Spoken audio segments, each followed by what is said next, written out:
Hay muchas infecciones de transmisión sexual, y muchas no son curables. El herpes es una de ellas. Es como un regalo que te dan todo el tiempo, pero que tú no quieres. Así que en el video de hoy vamos a hablar de por qué nuestro cuerpo no puede deshacerse del herpes, de los diferentes tipos, de cómo puedes contagiar o contagiarte y de potenciales tratamientos. ¿Y se puede llegar a tener herpes y ni siquiera saberlo? Este video será revelador. Vamos a acercarnos a esta maravilla anatómica.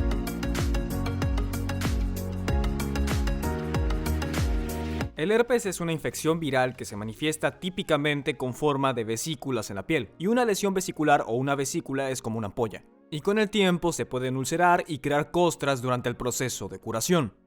El herpes es causado por dos virus diferentes, incluso ha habido gente infectada por ambos.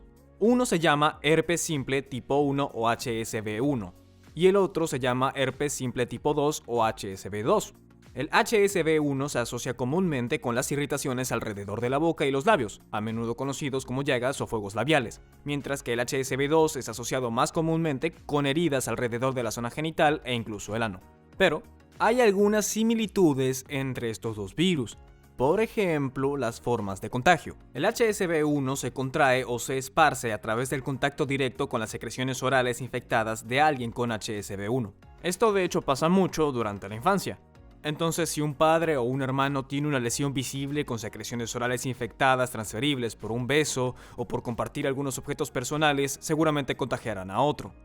Bueno, hay que pensar que no tienen que ser visibles las lesiones para contagiar el HSV1, porque hay personas que experimentan la reactivación leve de esta infección. Lo hablaremos después y sí podrían contagiarse, solo que cuando hay lesiones más grandes, tienden a tener más virus, o sea, una carga viral más alta y por lo tanto aumenta el riesgo de transmisión. Que el HSV1 se transmita típicamente a través de las secreciones orales infectadas, técnicamente no se clasifica como una infección de transmisión sexual, aunque hay algunas excepciones.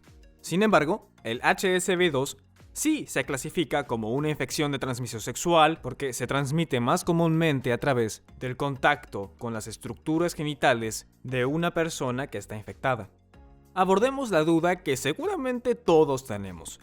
¿Es posible contraer HSV1 en el área genital y el HSV2 alrededor de la boca y los labios? La respuesta es sí.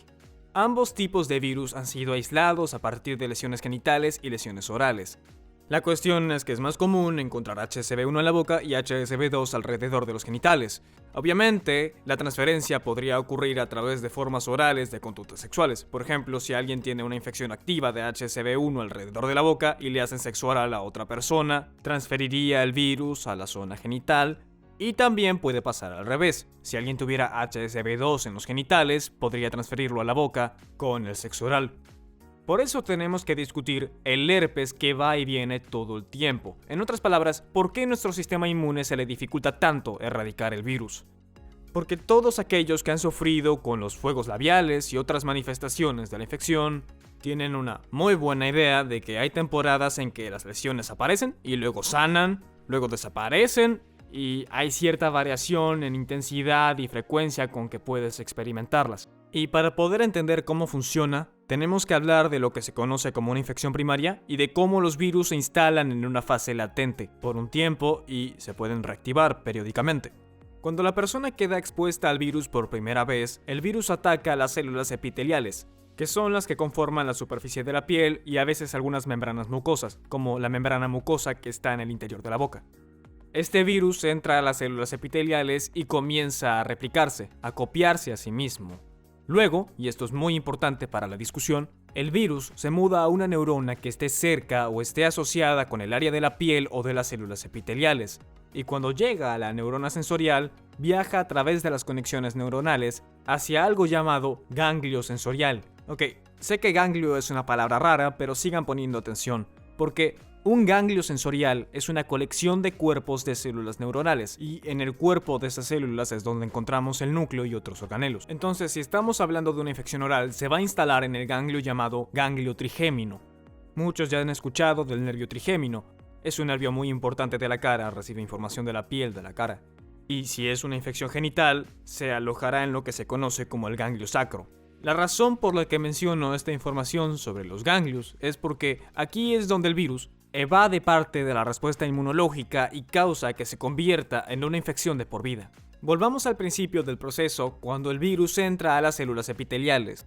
Este es el inicio de lo que llamamos infección primaria. Y lo que es interesante de la infección primaria es que muchas personas son asintomáticas, pero cuando la gente tiene síntomas puede incluir dolorosas lesiones vesiculares, nódulos linfáticos inflamados e incluso dolores de cabeza intensos, fiebre y malestar en general.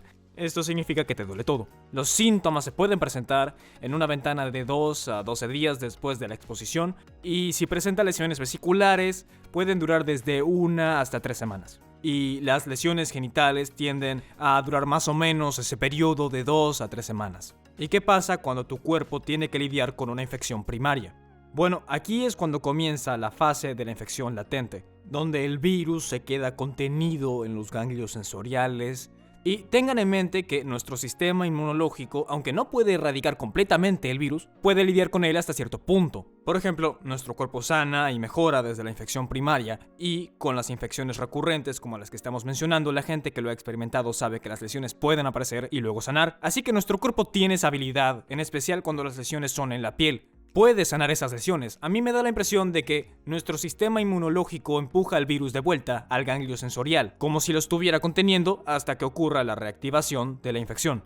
Ahora, ¿cuándo o qué tan frecuentemente pudiera ocurrir la reactivación de las lesiones si es que se presenta?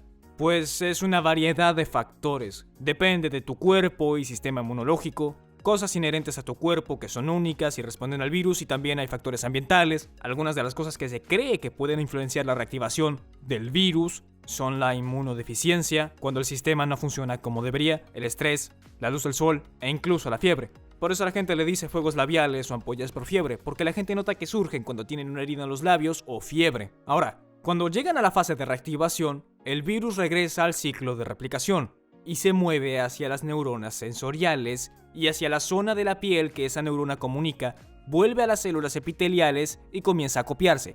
Y aquí es cuando las lesiones vesiculares se vuelven a formar. Ahora, este proceso también explica por qué algunas personas experimentan lo que llamamos síntomas prodrómicos. Son los síntomas que se pueden presentar 1 o 2 días antes de que se formen las lesiones vesiculares o ampollas. Estos síntomas típicamente incluyen cosas como dolor, ardor, cosquilleo e incluso comezón en el recorrido de las neuronas antes de que las lesiones se formen. Y déjenme reiterar algo que mencioné antes. La frecuencia y severidad de la reactivación de las infecciones o de los estallidos virales varían mucho entre individuos. Por ejemplo, he tenido muchos pacientes que dan positivo a HSV, en especial el HSV1, y la mayoría dice, jamás he tenido fuegos labiales en mi vida. Y entonces les digo, bueno, seguramente fuiste asintomático durante la infección primaria, o tal vez la infección primaria fue muy leve y tal vez no notaste nada y solo continuaste con tu vida.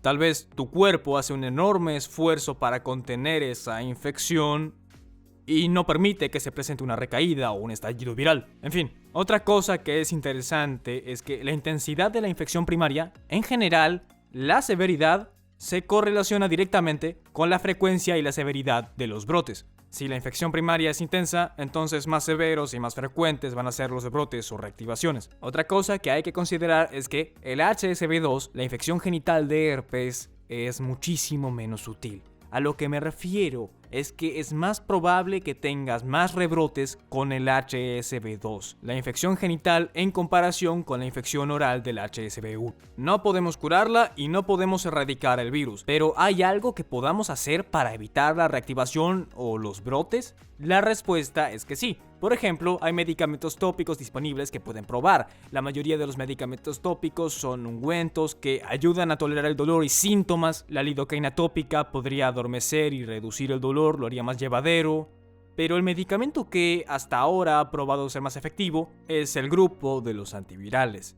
Los medicamentos más comunes en el tratamiento del HSV pueden ser el valaciclovir, aciclovir e incluso el famciclovir. Estos medicamentos son muy accesibles, genéricos y bastante económicos, y funcionan muy bien si se usan correctamente o disminuyen el malestar, porque no matan al virus, pero lo que sí hacen es ralentizar la replicación.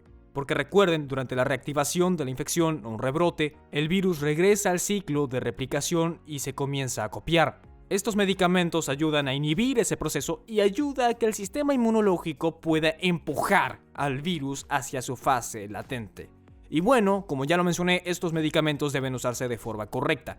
Y me refiero a que, por ejemplo, cuando tengo un paciente que tiene estos rebrotes, le digo que necesita comenzar a usar los medicamentos en cuanto comience a sentir la irritación. Los pacientes con mejor pronóstico son los que saben reconocer los síntomas prodrómicos que ya mencionamos antes. A veces las personas notan un cosquilleo o un ardor, dolor, que llega antes de las lesiones, y en cuanto notan estos síntomas, inician la medicación. Porque, como les dije, la medicina no mata al virus, solo inhibe su replicación. Así que si alguien presentó lesiones hace 1 o 2 días, esos medicamentos ya no te sirven de nada. Pero si los toman en una etapa temprana, notarán que la duración del rebrote, el tiempo que experimentan el dolor, se acorta y tal vez también se reduzca la severidad. Otra cosa que debo mencionar es que estos medicamentos son de libre acceso y podrían reservarse para las personas con brotes más severos y frecuentes. Un paciente en esta situación podría solicitarle a su médico una dosis más baja, por ejemplo, una dosis más baja de mantenimiento, así que podrían tomar una dosis baja todos los días y de esa manera se reducirían las probabilidades de sufrir un rebrote severo o con mucha frecuencia. Ok, pongámonos a resumir todos los conceptos. En este video hemos estado hablando del herpes y de cómo afecta a la boca y también al área genital. Pero muchos de ustedes han escuchado que el herpes puede afectar otras partes del cuerpo también. Por ejemplo, puede afectar los dedos, se llama panadizo herpético. También puede afectar el ojo, esa se llama queratitis herpética. Pero esos los vamos a ver con mayor profundidad en otros videos que haremos en el futuro. Quiero que cerremos este video resaltando la importancia de enseñar y fomentar el aprendizaje. Lo que yo amo acerca de enseñar anatomía, fisiología y todo lo que sé del cuerpo humano es que podemos aplicar esa información en situaciones reales. ¿Cómo es que este conocimiento de anatomía y fisiología me ayudará a entender algo como el herpes u otras enfermedades y condiciones? Y bueno, muchas gracias por haber visto este video. Si les gustó, denle like y suscríbanse. Dejen un comentario más abajo, digan qué opinan del video y qué les gustaría ver en los próximos. Fue un gusto, nos veremos pronto.